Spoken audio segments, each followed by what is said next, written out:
ಆ ಇಂಡಸ್ಟ್ರಿಗೆ ಮತ್ತು ಬೇಕಾಗಿತ್ತಾ, ಕೈಗಾರಿಕೆಗಳಿಗೆ ಬೇಕಾಗಿತ್ತಾ, ಅದನ್ನು ಅವ್ರು ಎಷ್ಟು ಪ್ರಮಾಣ ಉಪಯೋಗ ಮಾಡ್ತಾರೆ? ಇಲ್ಲಿವರೆಗೆ ನೀವು ಇನ್ನೂರು ಉದಾಹರಣೆ ಕೊಟ್ಟಿದ್ದಾರೋ ಇಲ್ಲ, ತೆಲಂಗಾಣದವರಾಗಿರ್ಬೋದು, ತಮಿಳ್ನಾಡವರಾಗಿರ್ಬೋದು, ಮತ್ತಿನವ್ರದವ್ರು ಕೊಡ್ತಾ ಇದ್ದಾರೆ ಅಂತೇಳಿ. ಅವ್ರು ಕೊಟ್ಟಿದ್ದಾರೆ, ನಾವು ಕೊಡಬೇಕಾ? ಒಂದು ದೊಡ್ಡ ಪ್ರಶ್ನೆ ಇದೆ. ಅವ್ರು ಮಾಡಿದ್ರೆ ನಾವು ಮಾಡ್ಬೇಕಾ? ಎಷ್ಟೆಷ್ಟು ಯಶಸ್ವಿಯಾಗಿದ್ದಾರಪ್ಪ ಇಲ್ಲ?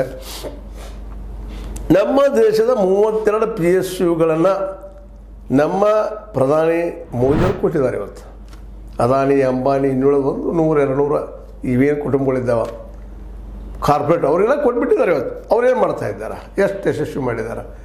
ನೀವೊಂದು ಸ್ವತಃ ಮಿನಿಸ್ಟರ್ ಇದ್ದೀರಿ. ಇವತ್ತು ನಿಮಗೆಲ್ಲ ಡಾಕ್ಯುಮೆಂಟ್ಸ್, ರಿಯಲ್ ಡಾಕ್ಯುಮೆಂಟ್ಸ್ ಕೈ ಮುಂದೆ ಬರ್ತಾವೆ, ಕಣ್ಣು ಮುಂದೆ ಬರ್ತಾವೆ.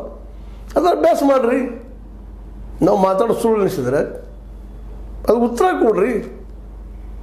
ಯಾಕಂದರೆ ಎಷ್ಟು ಉದ್ಯೋಗ ಬೆಳೆಸಿದಾರಪ್ಪ ಇವರು, ಎಷ್ಟು ಬ್ಯಾಂಕ್ಗಳು ಇವತ್ತು ಯಾವ ರೀತಿ ಇದ್ದಾವೆ, ಯಾವ ಹಂತದಲ್ಲಿದ್ದಾವೆ ಬ್ಯಾಂಕ್ಗಳು. ಇದು 13 ಲಕ್ಷ 14 ಲಕ್ಷ ಜನ ದುಡಿದಿದ್ರಿ ಬ್ಯಾಂಕಿಂಗ್ ಸೆಕ್ಟರ್ದಾಗ. ಇವತ್ತು ಎಷ್ಟು ಜನ ಇದ್ದಾರಲ್ಲ, ಮರ್ಜ್ ಮಾಡಿ ಏನು ಮಾಡಿದ್ರು ಇವರು ಮೋದಿಯವರು? ಇವತ್ತು 16-17 ಲಕ್ಷ ಕೋಟಿ ರೂಪಾಯಿ ರಿಟರ್ನ್ ಅಪ್ ಮಾಡಿದಾರ.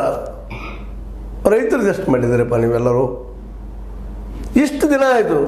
BJP ಬಿಡ್ರಿ, ಅವರು ಕಾರ್ಪೊರೇಟ್ ಪರ ಅನ್ನೋನು ನಾವು. ನೀವು ಒಳ್ಳೆ ಮನುಷ್ಯನವರು. ನೀವೇ ಕರ್ನಾಟಕದಲ್ಲ ಇಲ್ಲಿವರೆಗೆ ಸಪೋರ್ಟಿಂಗ್ ಪ್ರೈಸ್ ಕಾನೂನು ಯಾಕೆ ಮಾಡ್ತಾ ಇಲ್ಲ? ಇವತ್ತೇನೋ ಭೂ ಸ್ವಾಧೀನ ಆಯಿತು, ಅಟ್ಲೀಸ್ಟ್ 449 ಎಕರೆ ಕೊಡಾಕ್ತಾರೆ. ಹೌದು, ಅದರಲ್ಲೂ ಮುಖ್ಯವಾಗಿ ಅತ್ಯಾಧುನಿಕವಾದಂಥ ರಕ್ಷಣೆ ಮತ್ತು ವೈಮಾನಿಕ ಏರೋಸ್ಪೇಸ್ ಮಾಡಿಸೋಕೆ, ಪಾರ್ಕ್ ಮಾಡಿಸೋಕೆ 449 ಎಕರೆ ಅದು ಕೊಡ್ರಿ, ಇಲ್ಲ ಅಂತಲ್ಲ, ಅದು ಬೇಕು. ಇವತ್ತು ಡಿಫೆನ್ಸ್ ಪ್ರೈವೇಟ್ದವ್ರಿಗೆ ಕೊಟ್ಟು ಕೂತಿದ್ದೀರಿ. ಇವತ್ತೆಲ್ಲರೂ ನಮ್ಮ ಮೋದಿಯವ್ರು ಕೊಟ್ಟಿದ್ದಾರೆ. ಅವ್ರು ಎಷ್ಟು ಇಲ್ಲಿ ಈ ಡಿಫೆನ್ಸದ ವೆಪನ್ಸ್ಗಳು ತಯಾರು ಮಾಡ್ತಾ ಇದ್ದಾರೆ? ಚೀನಾದಿಂದ ಎಷ್ಟು ತರಿಸ್ಕೊಳ್ತಾ ಇದ್ದಾರೆ? ಏನು ಮಾಡ್ತಾ ಇದ್ದೀರ? ನಿಮ್ಗೆ ಗೊತ್ತಾಗೇ ಆಗ್ತದೆ. ಯಾಕಂದರೆ ಒಂದು ಇಂಪಾರ್ಟೆಂಟ್ ಪೊಸಿಷನ್ದಲ್ಲಿ ನೀವು ಇದ್ದೀರಿ. ನಾವು ಎಲ್ಲೋ ಒಂದು ಪತ್ರಿಕೆಯಲ್ಲಿ ನೋಡ್ಕೊಂಡು ಹೇಳುವಂಥವು. ನೀವು ಹೇಗೆ ಅಭ್ಯಾಸ ಮಾಡಬಾರ್ದು? ಅದನ್ನು ಯಶಸ್ವಿ ಆಗಿದೆ ನಮ್ಮ ಇಂಡಿಯಾದಲ್ಲಿ. ನಾವು ಅಷ್ಟು ಉದ್ಯೋಗ ಕೊಡ್ತೀವಿ, ಇಷ್ಟು ಉದ್ಯೋಗ ಕೊಡ್ತೀವಿ. ಎಷ್ಟು ದಿನ ನೋಡಿಲ್ಲ ನಿಮ್ಮಿಂದ ಕರ್ನಾಟಕದಲ್ಲಿ? ಎಷ್ಟಾಗಿಲ್ಲ? ಎಷ್ಟು ದಿನಕ್ಕೆ ಉದ್ಯೋಗ ಕೊಟ್ಟಿದ್ದೀರಪ್ಪ ಇಲ್ಲಿವರೆಗೆ? ನೀವು ನಿಜವಾಗಿಯೂ ಕೆಲಸ